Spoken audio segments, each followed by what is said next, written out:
Hi guys, welcome to my YouTube channel. I had to put on my reaching hat. Hear me out. Hi guys, thank you for clicking. Sorry if my voice is low, but there's somebody sleeping in my house, which sounds so weird. But anyway, I'm gonna try to be quiet. I might get excited and get louder as it goes on. But anyway, I don't want to use certain words, so I'm gonna try to come up with creative ways to say certain sensitive words, because there's gonna be a lot of sensitive words. So we'll see how that goes. Before we get started, you guys know I have to give my thanks to my returning subscribers, my tinfoil family. Hi, how are you guys doing? How are we doing in the rabbit hole? Kind of dark down here, isn't it? If you are new here, hi, this is me. I wear a tinfoil hat. I talk about true crimes and conspiracies. This hat is meant to be a joke. I feel like I need to say that because I think some people think I'm legitimately wearing this hat. I'm not. Please subscribe. I want you guys just to keep in mind that Tylee Ryan's birthday is September 24th, 2002. Keep that in mind because a lot of these documents are around 2007, 2006. In August, Lori files a complaint with the allegations that Joseph Ryan is amusing. It's the word we're going to use. It rhymes with another word. And instead of the sex word, I'm going to say contextually.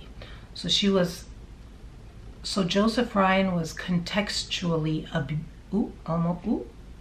almost.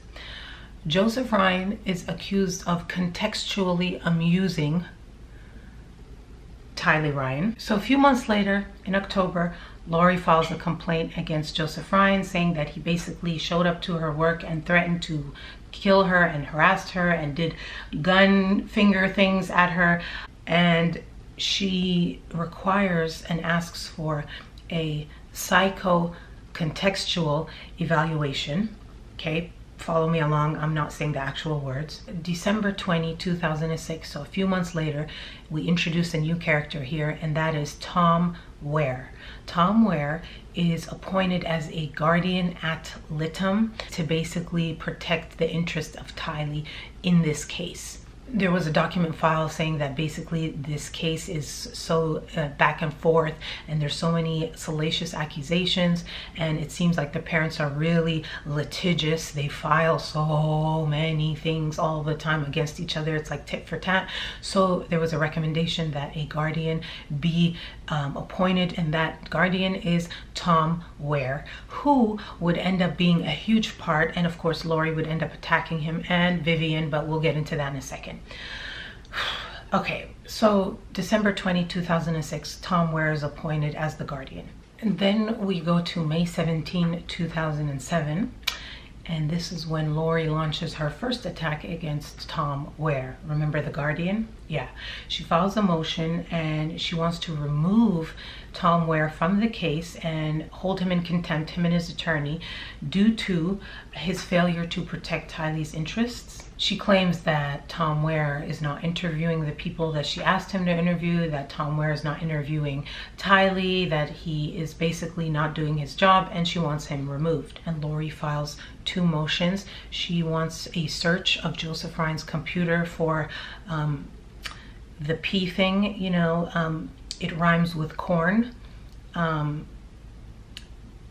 Children of the corn is what we'll say. And she also says that he has not submitted to that psycho sex evaluation to see if he has any weird tendencies. This all is going to come to a head now, because in June 1st, 2007, Lori again files another motion against Tom Ware, and this time, straight out of a movie, her lawyer claims that he recorded a phone call that Tom Ware's lawyer called Lori's lawyer and offered her a deal, a bribe essentially, saying that if they withdraw their charges, that Tom Ware will testify against Vivian Lewis and get rid of Vivian Lewis, because Vivian Lewis is the one who did that test, that report on Joseph Ryan, and she found that he had little to no risk of any of those things that he was being accused of. So of course Lori didn't like that, and so she wanted to get rid of Vivian. And so Tom knew that she's trying to get rid of Vivian, and she's trying to get rid of him. So he's like, listen, keep me and I'll go against Vivian and we can, quote, get rid of Vivian. So there's a over 30 page transcript of the call. I don't know if I can share those documents with you guys, honestly, the whole thing, because I paid for them. And I feel like, you know, am I kind of doing that YouTuber a disservice who went and found those documents by giving them to you for free when he's charging for them? Like, I'm not sure if I'm allowed to do that. So let's talk about Vivian's report about whether Joseph Ryan did anything inappropriate with the kids. It says the Orion Treatment Center and Vivian Lewis right there, her name at the top. So the first thing that Vivian Lewis says in the letter is her concerns about Lori Vallow. Ms. Vallow genuinely believes her child is in danger. However, her belief system is riddled with ghosts and seemingly fanatical religious dogma. Her belief that Mr. Terry, may he rest in peace, visits her at night borders on visual and auditory hallucinations. But this examiner is not an expert in her religion and wants to give her as much benefit of the doubt as possible, but not at the expense of this little girl's relationship with her father. At this time, Tylee does not even know Joseph Ryan is her father. Based on the data of this case and the experience of the examiner, the child, Tylee Ryan, should be reunited with her biological father at the earliest possible time. Ms. Vallow is a devout Mormon who has mentioned to me that death would be an option before giving Tylee to her father, even for a visit. Okay, so this is really important, and just ignore how poofy my hair is becoming as this video goes on. So during an interview on March 23rd, 2007, an interviewer had Tylee and Lori were interviewed, okay, regarding all these allegations. So during that interview, Tylee was asked, "Who is Joe?" Answer, "He's my old daddy. My new daddy is Charles." The child was asked, "Has Joe ever injured or hurt you?" "No." Repeated her answer, "No." And then she confirmed that no, Daddy Joe has not hurt her. The child was asked about the places on her body where the bathing suit fit or go. She recognized this area clearly and free of confusion. The examiner asked, "Has anyone bothered you in those areas, hurt you or tickled you?" All separate. Answer, "No." Wow. The examiner asked, "Has anyone told you or made you come here today and tell me about Daddy Joe?" Child's answer, "Yes." Examiner asked, "Who?" Child answered, "Colby and Charles." End of interview. The examiner wanted to stay away from repetitive questions. When the child made these statements, the mother's jaw dropped, eyes widened, and appeared shocked. She did not seem fearful that she was in trouble. Rather, she seemed in disbelief and shock. The mother, Miss Vallow, has explained to me on many occasions that she speaks with her deceased sister and believes that Tylee is a reincarnation of her sister. Ms. Vallow is deeply religious and seems genuinely so. However, she has also explained that her last attorney, Mr. Ted Terry, has come to her instructing her to attend his funeral and explain that to his ex-spouse that he loved her. She also mentions other ghost conversations and directives from her God. The mother has accused, okay, hold on. So this confirms that before Lori ever met Chad, she had these revelations herself, and she believed that, you know, she could see through the other side of the veil, and she had these religious beliefs. So truly her and Chad egged each other on because it was two psychos who met each other and became super psycho. The mother has accused the father of forcing the child to drink yellow drink, lemino, quote, lemino. When talking to the father about treats and snacks, he mentions that beverages such as Gatorade. There is possibility that lemino and Gatorade are one and the same. Okay, so, wow, hold on. So now Lori is accusing Joseph Ryan of giving Tylee some sort of drink, lemino, that maybe could be, I mean, is she saying that it's poison? Remember, Lori's friend said that Tylee was always sick growing up and that she had pancreatitis or something. She had all these ailments, was always in the hospital, was sick. All right, people were speculating, could she have been poisoned with something? Now we're seeing allegations all the way back here in 2007 of Joseph Ryan giving Lori something to drink. I mean, of Joseph Ryan giving Tylee something to drink. Interesting. Then the very interesting thing is she talks about Lori's profile as being very fitting of people who do false allegations of these kind of things, which was so crazy to read. Confederates are the people who accuse another family member of these allegations, right? That's what Confederates are. So now these are the questions about Lori being the Confederate, okay? Stay with me. So, does this Confederate show signs or medical histories of histrionic, paranoia, fanaticism, and or borderline personality? Yes. Now remember, this is Vivian's report, so I can see now why Lori would want to get rid of Vivian. The most common Confederates are Caucasian females, usually the mother, Caucasian maternal grandmothers, or Latinos. And then they answer yes, meaning that Lori fits this profile of a Confederate. Then there's another question. Does there appear to be a pattern of moving the child from professional to professional or taking the child repeatedly to the same professional in an effort to get a statement that no one has heard but the Confederate? Yes. So then Vivian, in her report, she talks about false allegations and how usually when there are false allegations, there's a custody battle going on, and these allegations are used in the custody battle, and that is the case here as well, you know, and basically setting the framework that, you know, Lori could be making these allegations for custody. And as we know with Lori, everything always comes back to money. And if she gets custody of Tylee, especially if she gets sole custody, she can get more child support, right? Especially if now the child needs therapy and treatments and all that kind of stuff, right? More money. So this is some weird things. He did admit to some pretty inappropriate fantasies involving a word that rhymes with cape, right? And but that he never acted on them, but he did admit to fantasizing about those things, which is pretty weird. Him and the mother enjoyed these kind of games, and that Lori would initiate at times these types of play fantasies, if you will. And he feels that she was never forced or scared into entering into these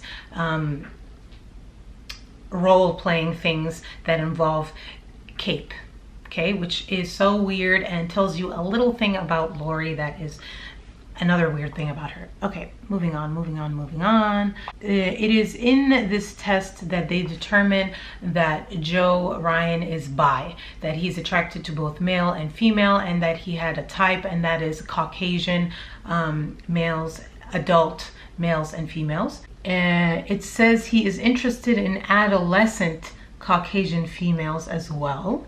They said that it fell though within the commonly accepted range. What ends up happening is that Lori's lawyer records this call and uses the call to get rid of Tom Ware, but it doesn't work. What ends up happening is the judge rules and says that we're going to keep Tom Ware, but there are some conditions under which we can keep him. A few days after the judge makes this decision, Lori's lawyer sends a letter saying, "Dear Judge, some information of a profound and highly probative nature has come to light, and I need to make the court aware of this evidence prior to the court rendering her decision on our motion to remove the guardian.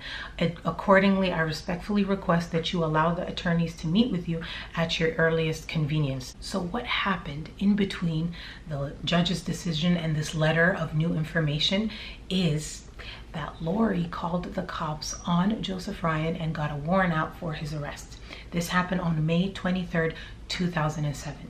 And I'll read you guys the warrant. Affidavit for warrant of arrest and detention. Joseph Anthony Ryan, on about the 23rd day of May 2007, did commit the offense of assault, family violence, a misdemeanor, and then the details are this. Suspect Ryan approached victim, later identified as Lori Vallow. So this is an incident that supposedly happened outside of the courthouse. Lori Vallow says that Joseph Ryan struck the victim with his left forearm, making contact with her left forearm. Victim stated that the strike had caused her pain and visible redness. Victim also stated that the strike had caused her to lose her balance. Affiant has good reason to believe that Joseph Ryan, W/M, intentionally and knowingly caused physical contact to offend or provoke and cause pain. Therefore, arrested Joseph Ryan for assault family violence. So much drama. About a month later, on June 20th, 2007, Tom Ware, The Guardian, he issues his report on Tylee Ryan and what he thinks and everything like that, and I'll read you the most important parts of that report. I have met with Tylee while her mother was present at the agreed upon park. The meeting lasted 30 minutes and was quite pleasant. The child did not want to leave her mother's side, even with Miss Vallow's encouragement, and did not want to push the issue. We all three had a good talk and the focus on engaging the child and for her to get to know me. So this is what the therapist, Ms. Shinsky, said about Tylee. So it says, Ms. Shinsky has seen Tylee on several occasions, with her latest session ending towards the end of May. In general, Tylee was rather avoidant when talking about issues with her father and displayed quite a bit of anxiety about the topic. Tylee would simply say she did not want to talk about it, either about issues with her father or the contextual amuse allegations. Then he goes into recommendations and how Vivian Lewis has been ill, and then he recommends a second expert be put because it's taking her a really long time to get things done. She's missing deadlines due to her illness. And I actually have to work right now. I work a regular job, by the way, and I'm super late on deadlines. I'm behind on Q2 stuff.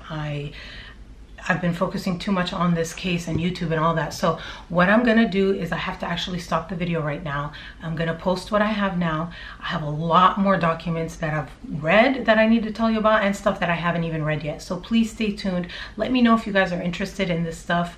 So, you know, leave me a comment or a thumbs up so that I know you want me to do a part 2 on this.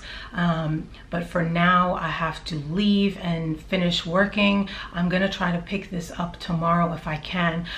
You guys, I just post whenever I can, as frequent as I can. Hopefully one day I get to a point where I can do this full time, but that day is not today. Okay, I have to rush and leave. So thank you guys so much for watching. Please subscribe if you haven't already, and I'll see you guys in the next one. Bye.